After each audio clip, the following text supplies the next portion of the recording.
important topic, which is close to our hearts.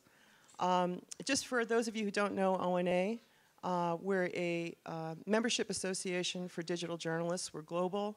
Our role is basically to find out what journalists need and to help them get it. We listen really closely, and then we try to turn things around very quickly in ways including training, scholarships. We're very interested in helping young journalists become terrific digital journalists, and also training the veteran journalists who are out there so that they can share their vast knowledge with digital natives.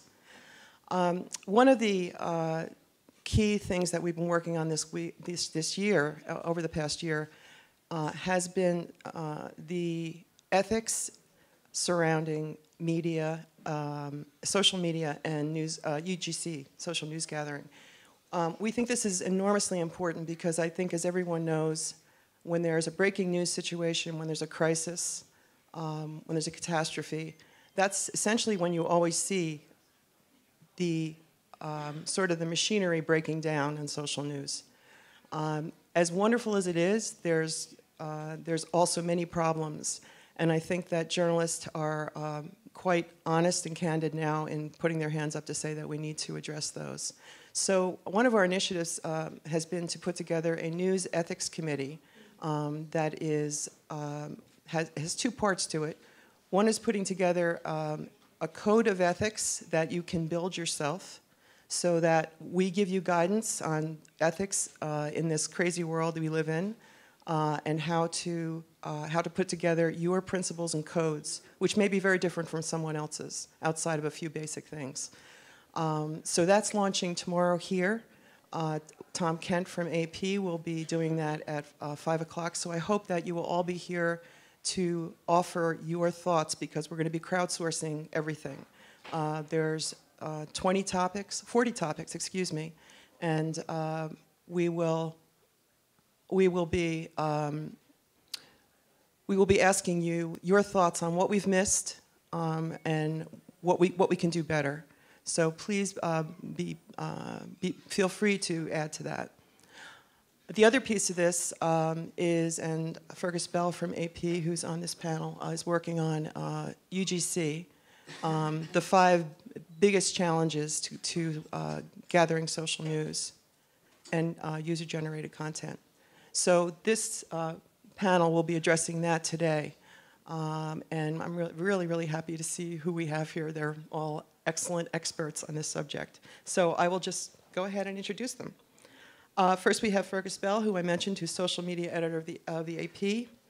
Steve Buttry, who's editor of Digital First Media.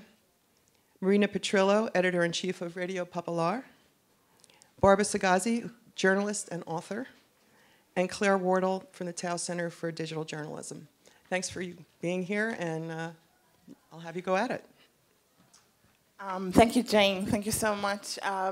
Io faccio da unica, insieme a Barbara, diciamo, componente della parte italiana dell'associazione ONA come la chiamiamo qui, dei salutini Italiano, e poi procederemo alla conversazione in inglese, per cui chi ha bisogno della traduzione sa che può usare le cuffiette, e come tradizione con Steve Buttry per prima cosa ringraziamo gli interpreti che traducono quello che diremo qui.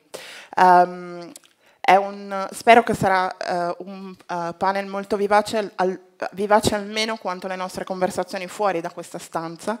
Stavamo commentando pochi minuti fa che il lavoro del social media editor e delle testate grandi e piccole è forse più difficile per quelle grandi che per quelle più piccole.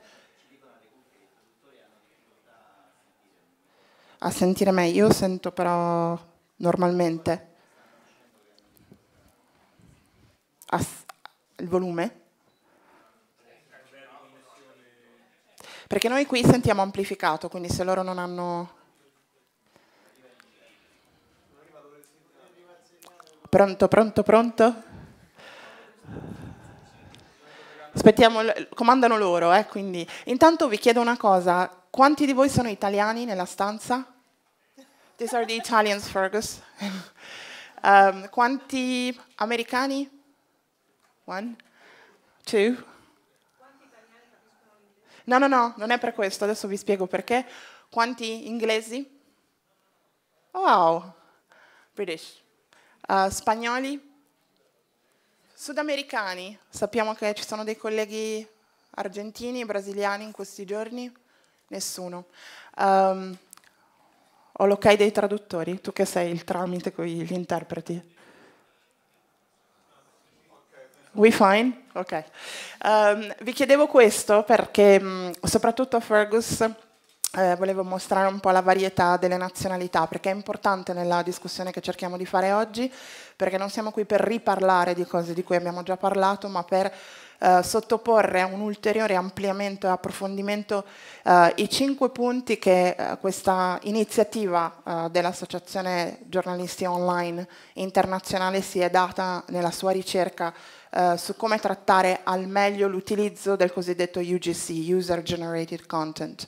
E una delle cose che auspichiamo è che molti di voi, dal punto di vista della propria esperienza, possano contribuire, e credo che se vediamo l'altra slide che Fergus ha preparato, possiamo già vedere il link che potete annotarvi per contribuire con il vostro punto di vista, oltre che naturalmente nella discussione di oggi. Jane ci ha già presentato tutti, per cui se siete tutti d'accordo io darei la parola per primo a Fergus Bell. L'abbiamo fatto sedere in mezzo un po' perché è lui che sta coordinando questa iniziativa, oltre che avere un contatto molto forte con lo user-generated content per via della sua esperienza professionale. Ha raccontato più volte Fergus di aver cominciato a elaborare insieme ad altri la questione dell'etica di come utilizziamo i contenuti prodotti dagli utenti sui social per la produzione e la raccolta di notizie, quando con la sua organizzazione giornalistica, quella per la quale lavora, che è l'Associated Press, si sono trovati a dover gestire l'enorme quantità di materiali che arrivavano sull'uragano Sandy. Fergus ha riunito i 5 punti più importanti, diciamo i nuclei di ragionamento più importanti su quali dobbiamo confrontarci per utilizzare eticamente il contenuto generato dagli utenti, e partiamo da lì. Fergus. Hi everyone. I'm going to do this in English, if that's all right. Yeah. So let me give you a little bit of background to this group, just in terms of where we are now. So this group was announced at the ONA conference last October. And since then, we have been signing people up who work with digital news gathering and user-generated content. This is different to a social media or social media editors group. It's for people who are specifically tackling the challenges of things like verification and the ethics surrounding user-generated content and dealing with citizen journalists. The group has got good representation from the industry so far. Today, we're extending the invitation to European journalists and journalists anywhere else in the world, and I would encourage you to sign up to this group if you deal with user-generated content and you have something that you'd like to add or you'd like to weigh in on the discussion. One reason that we wanted to get this group together, as Jane touched on, is that this is such a fast-moving technology and concept and way of working in the news industry that no one's had the chance to just sit back and go, what is this? What are we going to do with it? What are the ethical issues? There's no time for the organic growth that we've seen in previous decades of journalism. So we wanted to convene a group of people who could discuss the issues. And we've got, in the room we have competitors. It's incredibly important that this is not standardizing the way that we deal with UGC. It is just looking at the ethical issues surrounding it in a way that we can remain competitive.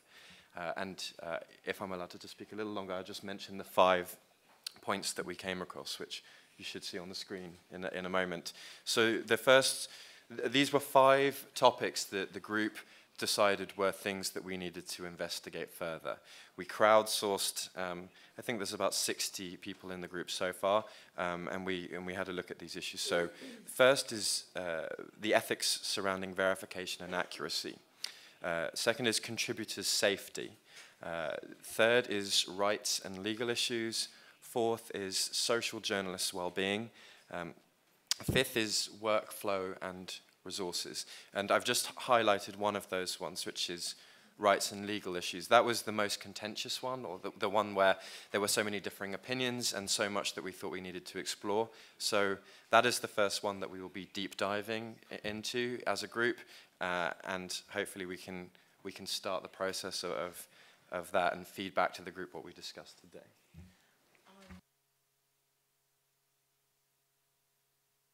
Sorry, Steve Buttrey has been working for a long time on the transformation of say, traditional newsrooms into digital newsrooms, and he's been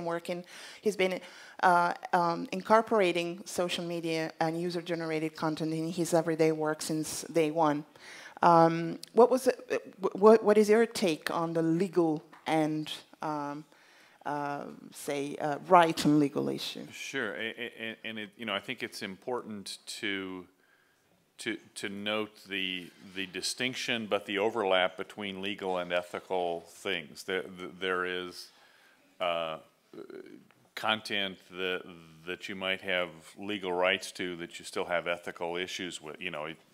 Whether it's verified and those sorts of things. And similarly, something that might be ethical might present some legal issues. Particularly an aspect of this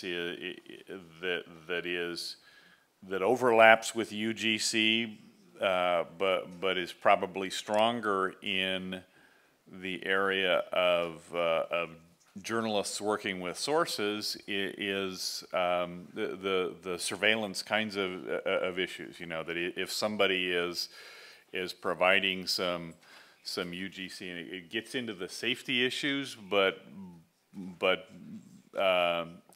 there's the broader security issue that the panel on the Snowden effect addressed yesterday. That if there's somebody who's providing content and not aware of how this is subjecting them to surveillance or something like that, are we putting them at some sort of risk by republishing something that may have escaped notice on their Twitter account that no one follows, but if we find it and broadcast it to a broader a broader audience, are we putting them at risk, and those sorts of things. So it's a host of issues.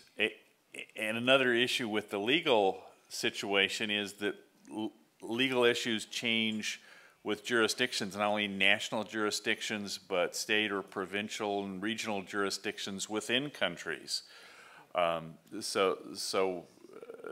Probably the biggest challenge here is how much we don't know what we don't know where legal issues are concerned. That if I'm practicing journalism in a particular state in the United States, something that might be perfectly legal where I am might be a problem in another jurisdiction that I'm not aware of. And if I'm using content from somebody else, am I placing them at a legal risk or even a more serious risk? I'll just add this to this thought from Steve, that most of the time when we're talking about user-generated content and the tools that users use to let us have content, we're talking about international platforms who do have their own regulations, which are the same internationally. But then, on a legal basis, constitutionally and on the ground of law, we're all different. And the NSA story actually showed that tragically, because we know that surveillance is used in all the loopholes of the differences of regulation from country to country. But at the same time, we all live in the country of Facebook, and we all live in the country of Twitter, and we all live in the country of Google, who actually do have their own regulations. I would like to bring Barbara in for a moment. I was wondering, and we were wondering last night, and the discussion is ongoing, just remaining on the ground of legal issues, how aware are users, according to you, of the legal implication of what they do whenever they post a picture, whenever they blog something, whenever they tweet something in Italy. Thank you. Well, actually, what I have to say, they're not very, well, I mean, from my experience in Italy, and I interviewed a lot of lawyers in Italy that are working with legal issues in this borderline, world that is the web and online content. And I realized they told me that all the legal issues arise because users don't read the terms of service and they don't understand closely and deeply. They are signing a real contract before, using Facebook or Twitter. They are actually signing a contract or agreed to some terms of service. They don't read them. They don't have any idea. They think they are tools. They are toys and not tools to share content. And I have to add, which is worse, that I worked closely with one of the major Italian newspapers to work with to write a social media policy for journalists. And while more than half of journalists told me we need it because we need the boundaries. We need to set the boundaries in which we can, write and do stuff because it's a new word for us. They are mainly print journalists, so they have no idea about, the boundaries and limits of it. The problem is in Italy, as far as I know, just La Stampa published their social media policies, while guidelines, yeah. Yeah, while everybody could profit from an open discussions. Or other newspapers, other magazines and stuff, maybe they are closely working to their social media policies, but they don't share it. And it's a big issue in Italy, I guess, because we're really far behind this kind of discussions. And I think that everybody could profit from it, from an open discussion about, social media policy, what is good, what is not, what is, a good suggestion, what it's better to avoid, and stuff like that. Because the vast majority of journalists I talk to, and I'm teaching online journalism and social media to some print newsrooms in Italy, they need it. They told me, we need rules. Please give us rules, because we don't know what to do. And at the same time, we tend to forget that because the age of guardians is over, we are all users as well as journalists. Yeah. There's not just the big mass of users, but any user can become a journalist, and any journalist is a user at the same time. So I would like to know from Claire how much the TOE Center for Journalism is diving deep into the rights issue and legal issue, which is something we were saying earlier, we don't have even time to reflect upon, but it needs a lot of expertise as well. Yeah.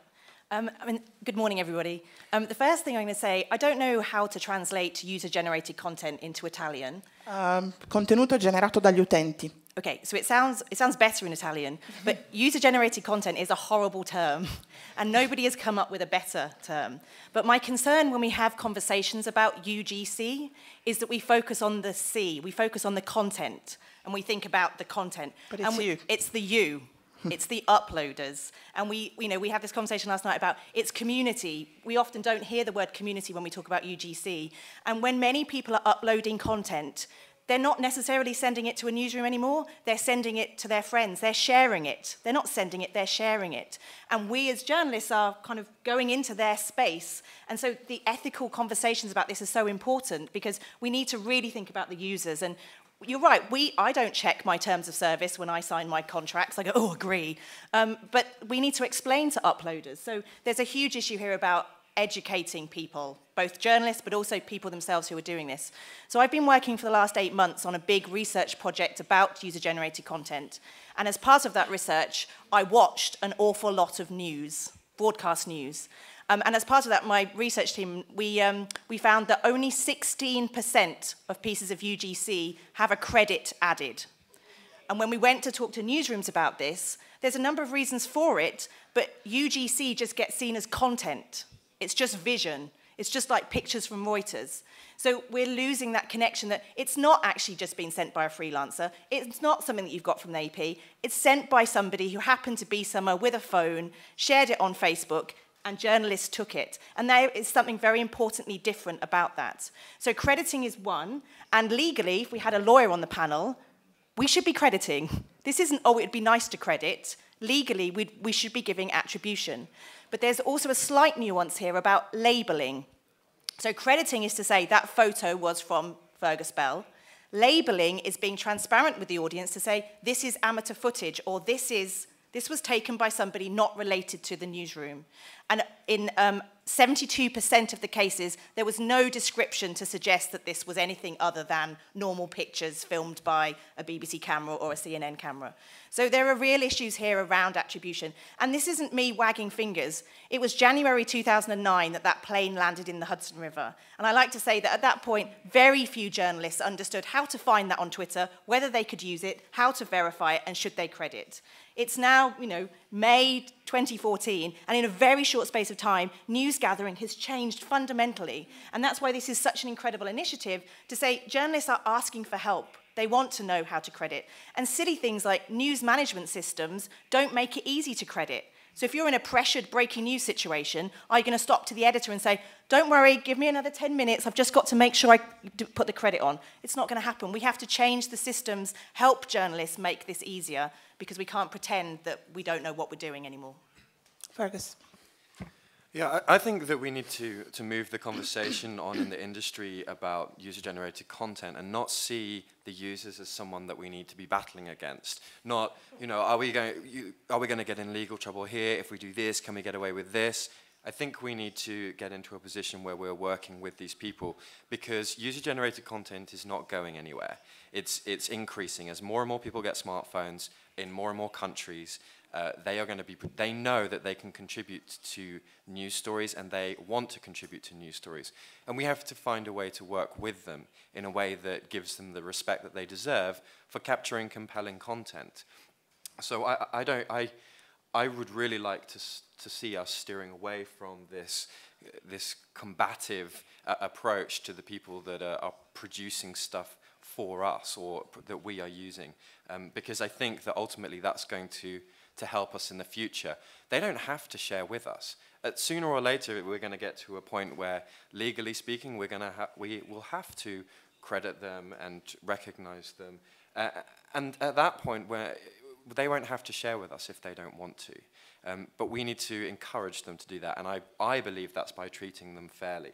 And that's why we wanted to talk about the ethics of that and make sure that we address the issues so that content continues to flow in the future.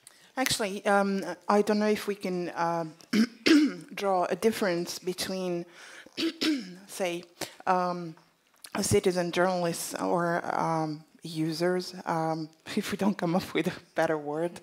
I'll say people who are not professional journalists, who are contributing a piece of news or some tiny piece of a mosaic that we need. The difference between the user you have a relationship with or you don't. Because one of the things that really struck me about the ONA UGC initiative is the difference in the ethical problems that are raised when a big news institution is involved, as opposed to the social media editing that I do normally, which is build a team of trusted people I work with, where the relationship is very clear and very ethical, because there wouldn't be a relationship otherwise. And I think the breaking news situation brings two elements together. One is you don't have a relationship. It's just like, I think most press institutions behave with user-generated content as if they found a wallet on the ground with no name on it, which is bad. And I have to say, in Italy, we're starting to see examples of users who find their pictures not credited, used by national newspapers, and they ask for the proper credit publicly, and the public supports them. I've seen that happening a few times in the last few months. Maybe it wouldn't have happened. They don't. They don't. Well, this is interesting. They don't ask to be paid. They ask to be credited. This is, if you're going to use my picture, please at least credit me. Not pay me, credit me. And they actually won this battle because of the uproar that this happened on Twitter, and it happened, I think, with La Repubblica recently. But again, it's two different relationships, and I think in the second relationship, which is breaking news, a big mass of people and a big institution trying to find sifting through the wallets, trying to find what's useful for the breaking news without without looking much in the face, these people. There's no relationship, so there's less ethics, and at the same time, there's more hurry. Claire was mentioning, and I think it's in the workflow, one of the 5 points of the initiative. When you're in a hurry, sometimes you can't even ask your boss for more time for proper accreditation, or more time to just do a research and not publish the golden loo throne from Yanukovych Villa, which actually happened to the best of us. So I'd like to take you from there first. Credit is the currency that we're all working with now, I think, when we're dealing with user-generated content. And I would argue against your point about, you're working in a small organization versus a large organization, because No, actually, I'm talking about social media editing with I'm not working with hashtags. I'm not working with a big mass of people. I'm working with the same 1,000 citizen journalists that I work with from all over the world. But my point is, if something happens in where those people are, and I'm going to want that content, the way that you have treated them is going to impact the way that I can deal with them. Yeah, because you have established the way that journalists work. So whatever, and that's why I think it's important that everyone needs to think about this, because social media breaks down global barriers, and that sounds a horribly cliched thing to say, but it's true. Breaking news now breaking news UGC content can be acquired from anywhere, dealing in a newsroom anywhere, and so you might not think that the way that you work with your community of citizen journalists will affect the way that I work with them, but I might need them one day. Yeah. And I don't want them being put off by the way that I'm sure you deal with them very well, but if you didn't, I wouldn't want them to be put off by a journalist who wasn't acting ethically, because they're just going to see journalists, they're not going to see different organizations. Yeah. Steve, would you like to add to this? Yeah. Well, and I think that works both ways. That if Marina's got a strong ethical relationship with them, and the external media that suddenly wants relationships with her community, and I like community as a term better than users, although again it's a cliche. That if the external journalist is not dealing ethically with them, that damages your relationship with them, because you're a journalist too, and they're thinking, oh, gee, I didn't know she worked that way. Well, she doesn't, but that relationship is damaged, and I think that that the credit question, we wouldn't think about using a journalist's contributions without credit. Exactly. But beyond the courtesy and the currency that credit is an issue of credibility as well. That if we're crediting this to a user, we have to tell what we know about that user and how he or she got that content. So that the credit issue goes into the verification and accuracy issue. These 5 issues are all very closely linked, and so that, to me, credit goes beyond courtesy to be part of the transparency of not only verifying but telling the community, how did we verify? How do we know that this is really a picture of what we're representing it to be? Well, okay, this person took the picture and we did some verification, and you can't explain the verification without providing the credit. Right, yes, Claire.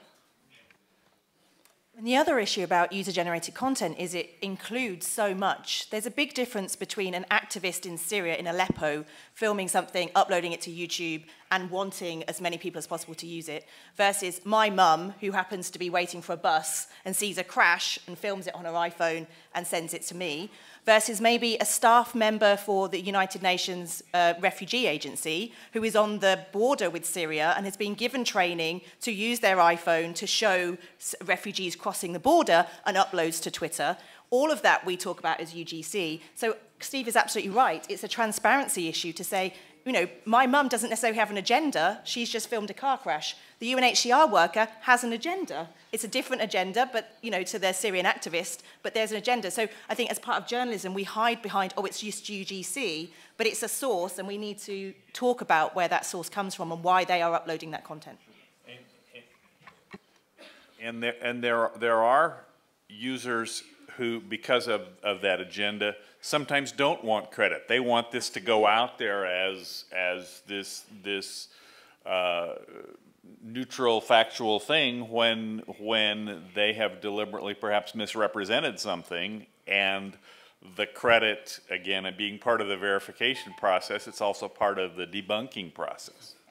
What about anonymous sources? There's a lot of debate in the last 3 years about anonymous sources.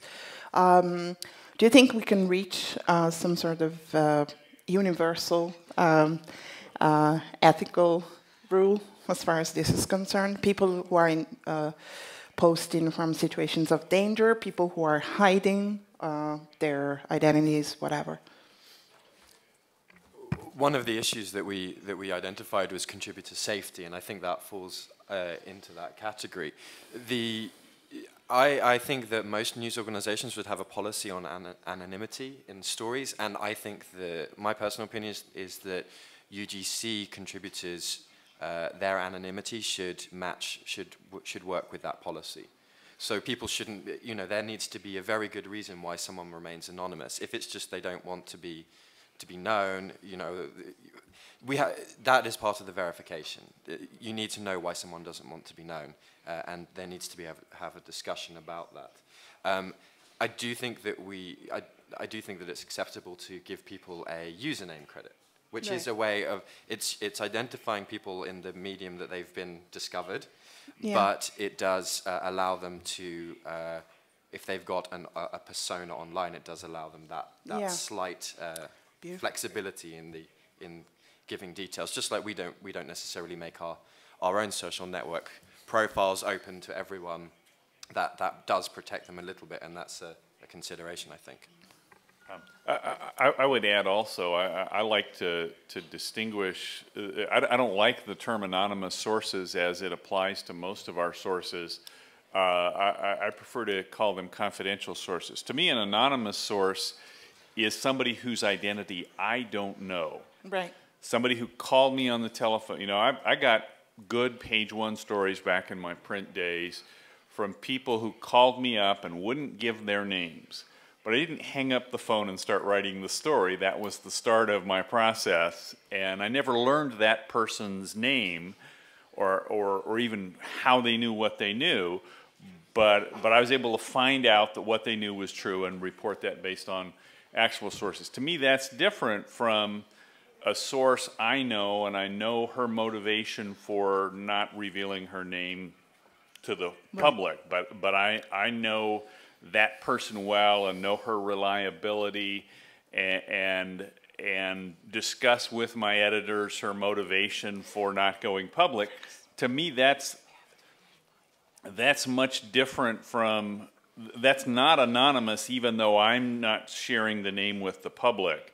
And we've got the same situation in UGC, where sometimes we might identify somebody by username and we know who that person is. We've had some contact. But we don't divulge it. We've verified, but we don't divulge it for the same reasons. And sometimes we can't find out who that is, but we've either verified it or we've decided it's important enough to republish saying what we don't know, which we sometimes do. But I think that that our not identifying somebody doesn't make, you know, sometimes undercuts our own credibility. It's like, we don't know who this is, but here's what they said. and sometimes we know very well who they are and should. So I think sometimes we undercut our own credibility by exaggerating the level of protection that we're giving here. I was wondering, maybe Barbara can add into this. Besides the guidelines and the ethical grounds that journalists give themselves or try to give themselves, don't you think that an ethical and transparent approach can also be of example to users, in terms of users are still looking up at press institutions as far as behavior is concerned in terms of content and the use of content. So wouldn't it, a clear ethical behavior from the main press institutions, from small to big, be educational for users? Because I believe that users must be empowered to know even how to use the tools of verification in the first place before submitting a piece of content to the web, whatever. Yeah, that's for sure. And people, as you said, are still looking up to big news corporation and institution to know how to behave on social media and on the web. And that's why there are a lot of discussions when a big news corporation or a big newspaper doesn't credit UGC content. That's the problem. That's why I told about please publish all your social media policies and try to open a debate also for users, to benefit users as well. But I also think that all the verification and accuracy stuff implies also an afterthought on speed. I mean, I guess that maybe the first wave of social media journalism, I'm talking about Italy, of course, that's why I'm talking about first wave, because, I mean, we're really far behind on some stuff, implies a lot of speed and fastness in, using the tools. Maybe we have to, think about it, I mean, talking about journalists, and try to slow a little bit in the usage of these tools and reflect, don't rush to be wrong.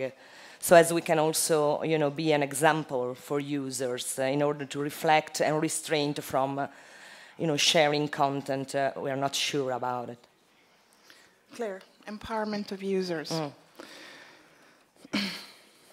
Yes, I mean, there's, I think, let me start again. When you see a lot of rumour circulating around breaking news, it's often because people are tweeting without checking, but actually all the tools that social media editors and verification teams use are free tools that anybody could use. And actually, I think because newsrooms aren't particularly transparent about the way that they verify and what they know and what they don't know, the users themselves don't know these tools. So simple Google reverse image checks or, even those sorts of simple things would change a lot of that. And I mean, certainly all these tools, it's a media literacy point for me. So I think it's about education around the users themselves knowing what to do. And if you talk to social media editors who talk about hoaxes, it's very rare that you have a deliberate hoax. Mostly it's the audience trying to help you.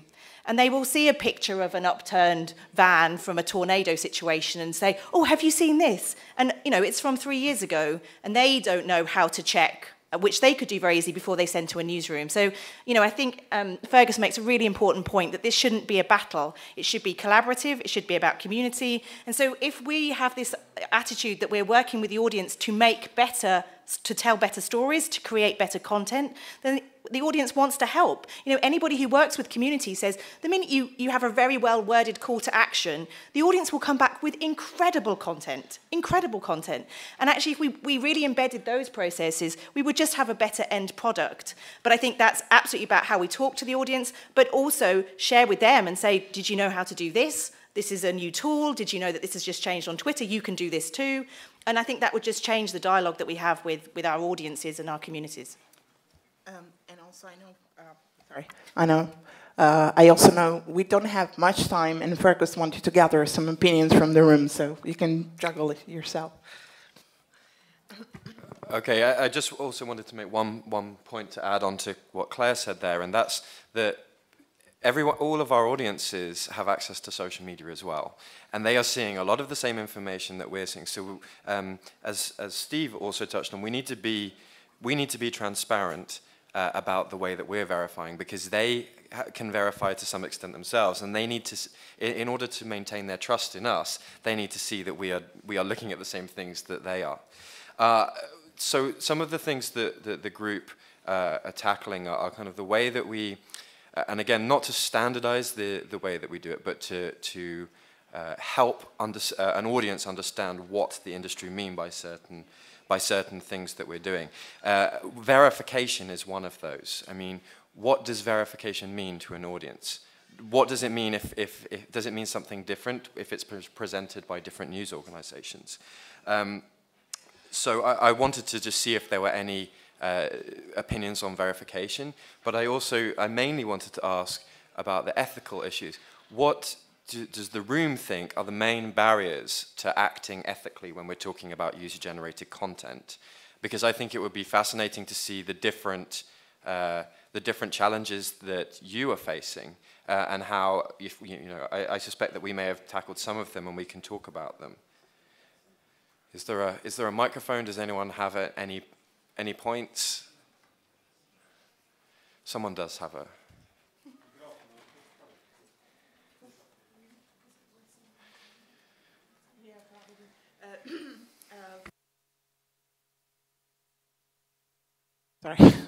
Fergus ci ricordava appunto che la ricerca di questa iniziativa dell'ONA sull'etica di come trattare il contenuto generato dagli utenti non è tanto di trovare uno standard che vada bene, universale, che vada bene per tutti, quanto piuttosto quello di esplorare e conoscere, confrontandosi tutte le sfide etiche che ci pone questo nuovo utilizzo del contenuto proposto dagli utenti. Quindi dice che forse il modo giusto, no, per confrontarsi è provare a fare degli esempi su quali sono gli ostacoli a un comportamento etico, la casistica che ci può capitare in cui non sappiamo se riusciamo o no ad applicare il comportamento etico che ci siamo prefissati. Però in generale oggi siamo qui anche per raccogliere appunto i vostri suggerimenti, contributi e interrogativi. Come avete visto anche noi abbiamo più domande che risposte, però siccome è un'esperienza che stiamo facendo in breve tempo tutti insieme in un modo molto denso, sicuramente anche oggi possiamo tirare fuori qualcosa. Quindi se qualcuno ha domande o racconti anche di esperienze, c'è un radiomicrofono che possiamo far girare. Ciao. Funziona? Ok. Volevo fare una domanda su un'altra sfida etica molto simile comunque a quello di cui avete parlato, portando un esempio. Un paio di anni fa c'è stata un attentato a Brindisi, se vi ricordate, una studentessa è morta. Un noto quotidiano online italiano ha subito cercato il suo profilo Facebook, caricando tutte le foto, pubblicando tutti i commenti ricevuti dalla ragazza, pubblicando subito dopo un'altra cosa ancora più grave, la foto di un'altra ragazza pensando che fosse morta, mentre in realtà era viva e stava bene. Cosa ne pensate di questo tema? Quanto sia corretto? Questo. Typical case. Yeah, so as part of the research, we talked to 64 different journalists around the world, and ethical challenges around Facebook was the #1 problem. And of course, the reason that this is so problematic is because technically something might be open and public, but I think we all know, if we use Facebook, that sometimes we just don't know about our own privacy settings. And so in every newsroom, when people say you can't actually have guidelines about Facebook ethics because you need to use your own judgment. So for example, one newsroom would say, if we can access the Facebook page of somebody who has committed a crime, we are much more likely to use content from that page than somebody who's the victim of a crime. So many places would say journalists have always had ethical discussions around very difficult journalism subjects. Facebook is just another one of those discussion points. But I think for example, in the BBC ethical guidelines, they say what was the intended use of the person who on Facebook what did they think they wanted? So some people will have very open Facebook pages and they're using it in a way that they have lots of public posts. Other people, you can see from their Facebook page that lots of it is private, but might not have understood that their photos were still public. So in that situation, they would say that person probably didn't want those photos to be shown after they died. But Facebook is so complex because of this, the public-private divide. I think it comes back to people's individual journalism instincts. And newsroom discussions. I think we also need to think about the rights issues involved with taking things from Facebook. I mean, just because someone has found themselves with a newsworthy photo doesn't necessarily mean that we get to use it for free, just like people can't take stuff from our archives that we've run previously if there's a news event that's relevant. To get into the nitty-gritty detail, unless it's a selfie, unless someone has a selfie as a profile photo, they didn't take the photo, and therefore they don't own the rights to the photo necessarily.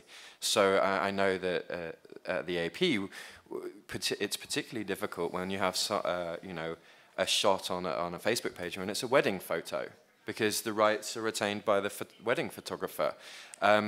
And I think as people become more and more aware about content ownership and the rights of their content, taking off social networks is going to, even if you're skirting around the ethics of taking from someone's page, the actual kind of ownership issue is going to become bigger.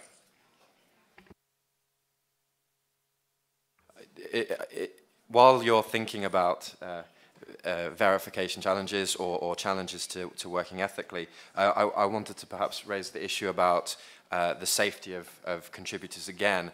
And in the room, who asks for user contributions via social media? Who has done that?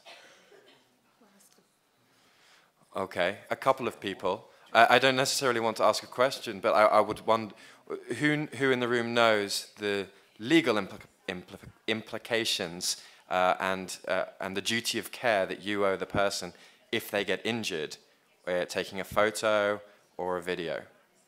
Okay, Joe knows. Joe from Twitter knows, so that's good. But I think that this is something that is an interesting debate. I don't think that the answers. I don't think anyone knows the answers yet. But the issue of soliciting content, asking people to create something for you, or discovering something that people have already created. I don't know if No, Caroline Bannock is here from The Guardian Witness, and as that project, they are working with many people who are sending content. But even the language choices, the difference between asking people to send you their pictures versus sharing their pictures with you, is a really important distinction. And yes, maybe this is legally protecting yourself, but it's also the ethics of understanding that if, and the BBC has really interesting kind of training courses around this, which is if somebody witnesses a car crash on the motorway and they send you some pictures and you say, thanks very much, but actually we probably won't use them, they're a bit wobbly, and they say, oh, don't worry, I'm on a motorbike, I can whiz down the side hard shoulder and get you better pictures. As a journalist, even though that's tempting, you have to say no. So in this world of social media, the fine line between actively commissioning versus using people's content is really blurry. And people with their smartphones have not gone through journalism training. They've not gone on hostile environments training. They find themselves at protests trying to get at the front to get a better picture because they know that a news organisation will want it. We're in really dubious territory. So, health and safety is crucial, obviously. Marina, I just want to add, maybe to bring the attention on the point number 5, workflow and resources. We talked a little bit about it, but maybe sometimes it's also a matter of very small newsroom and big problem in workflow. They don't have really the time to check and to think about what they're sharing. I know it's not a good, a good advice to give, but maybe we have also to think about point number 5 in this big discussion about verification and accuracy and sharing of content. I'm interested to know what you mean by people don't have time. No, I mean, at the point 5, bring the attention on workflow and resources of a small team, and I see the idea is to help a small team to have the time and thought to reflect on what they're doing. I'm thinking about Italian situation, very, very small newsroom. I know it's not a justification not to credit staff or to share UGC content that are not good enough to share, but I mean, it's also a point to think about it. I think that the way that we approach it at the AP is that we have a scalable model for the workflow, and so the idea is that our verification process can work in the newsroom dealing with global stories, but it can also be used in a bureau, the smallest of bureaus. A very small one, yeah. And the idea is that basically you tap into the resources that you have available to you, and then you become more ambitious if you get more resources, or you can scale it up. I don't believe that time should ever be an issue, because if it's a small newsroom reporting on something that's very local, you are the person who is best positioned to be able to verify that. Yeah. And really, are you going to be comfortable reporting something that you haven't verified, even for the sake of competition? Yeah, totally. So the suggestion is, if you don't have the time, don't do it. and as somebody who both started out in a very small newsroom and in my current position deal with a lot of small newsrooms, those small newsrooms don't have a different standard than a large newsroom for the accuracy of the content that a reporter is doing, or the a photojournalist is supposed to verify and get the names right of the people in the pictures and those sorts of they have the exact same standards as a large newsroom in terms of accuracy, and so I think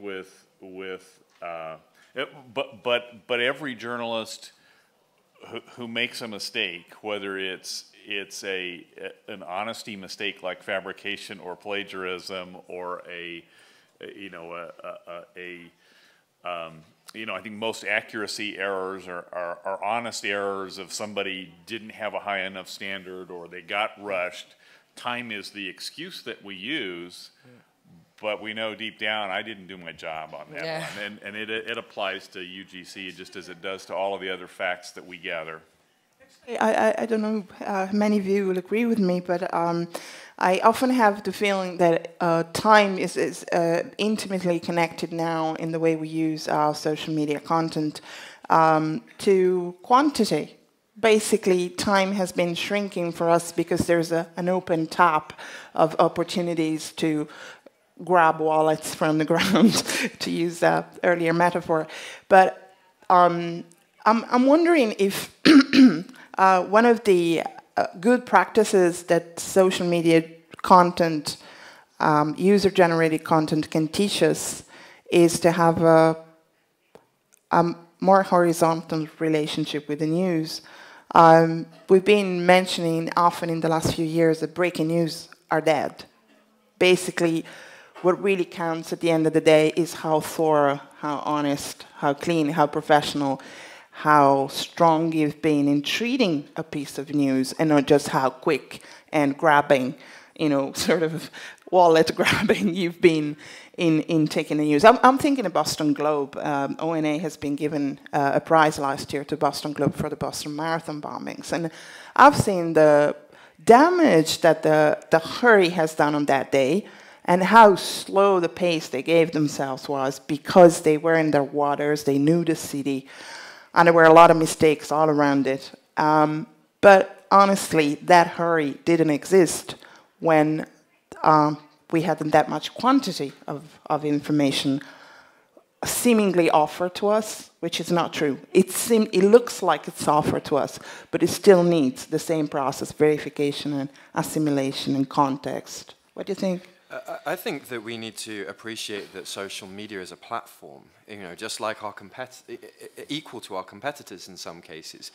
Our audience can find this stuff on the social networks. So if we are going to access it then we don't need to worry about being quick. We just need to be concerned about what additional context we can give to that. So the people who are turning on the TV or listening to the radio or reading the newspaper or going online, if they are looking at content that we have picked up from users, that we are giving something extra that they can't find on the social networks.